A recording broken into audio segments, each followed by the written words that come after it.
इतिहास में ना कुछ दिन ऐसे होते हैं जो एक पूरे देश का भविष्य हमेशा हमेशा के लिए बदल देते हैं। आज हम एक ऐसे ही दिन की कहानी में गहराई से उतरेंगे। जलियांवाला बाग की कहानी, वो घटना जिसने भारत के इतिहास का रुख ही मोड़ दिया। अब ये सवाल सिर्फ इतिहास का नहीं है, ये सवाल है ताकत का, विरोध का और इंसानी जज्बे का। और जलियांवाला बाग हमें ये समझने का मौका देता है कि कैसे कभी-कभी सिर्फ एक घटना पूरे इतिहास में एक भूचाल ला सकती है। देखिए, 13 अप्रैल 1919 का दिन कोई अचानक हुई घटना नहीं थी। ये तो एक बारूद के ढेर जैसा था जो सालों के तनाव और दमन से तैयार हो रहा था और बस एक चिंगारी का इंतजार कर रहा था।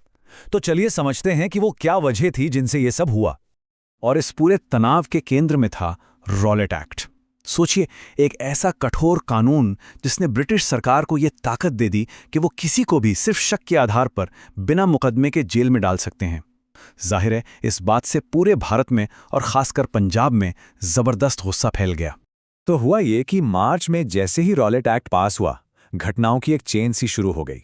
अप्रैल आते आते पूरे देश में शांतिपूर्ण विरोध प्रदर्शन होने लगे और फिर 10 अप्रैल को दो बड़े नेताओं की गिरफ्तारी ने आग में घी डालने का काम किया और यहीं से जलियांवाला बाग की उस भयानक सभा की जमीन तैयार हो गई।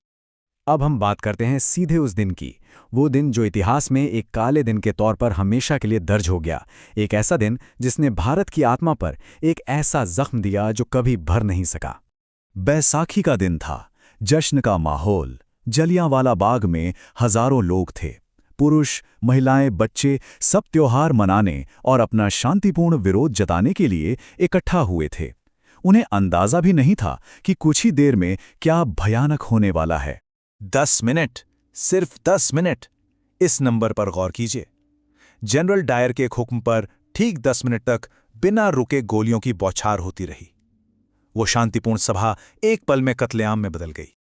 और उन 10 मिनटों में पता है कितनी गोलियां चली? 1650। एक एक गोली उन बेबस लोगों पर कहर बनकर बरस रही थी जिनके पास भागने का कोई रास्ता तक नहीं था।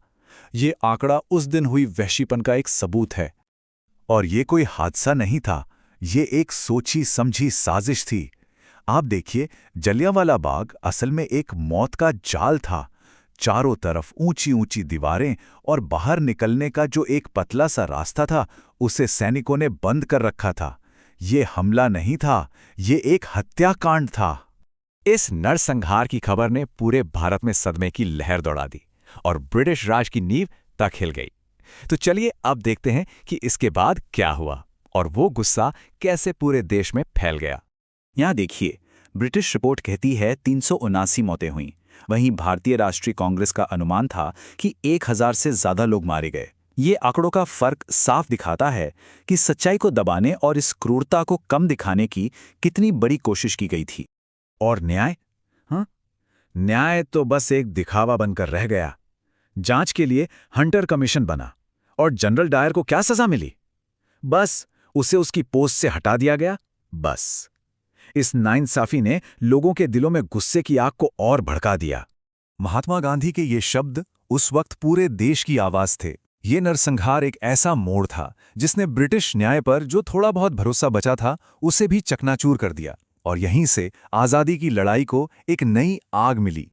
तो अब हम आते हैं सबसे जरूरी सवाल पर कि आखिर जलियांवाला बाग हत्याकांड भारत की आज़ादी की लड़ाई में वो निर्णायक मोड़ कैसे बन गया, वो टर्निंग पॉइंट कैसे बना।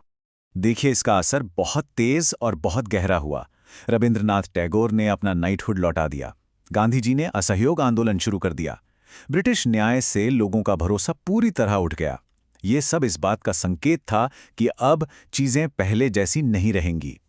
और बस यही वजह है कि जलियांवाला बाग को हमेशा स्वतंत्रता संग्राम का निर्णायक मोड़ कहा जाता है। इसने सिर्फ लड़ाई की दिशा नहीं बदली, बल्कि इसने भारत के लोगों के दिलों में आज़ादी की एक ऐसी आग जला दी जो फिर कभी नहीं बुझी। तो इस चर्चा के आखिर में एक सवाल मैं छोड़ना चाहूंगा कि इतिहास में और कौन सी ऐसी घटनाएं हैं जो किसी देश के लिए पॉइंट ऑफ नो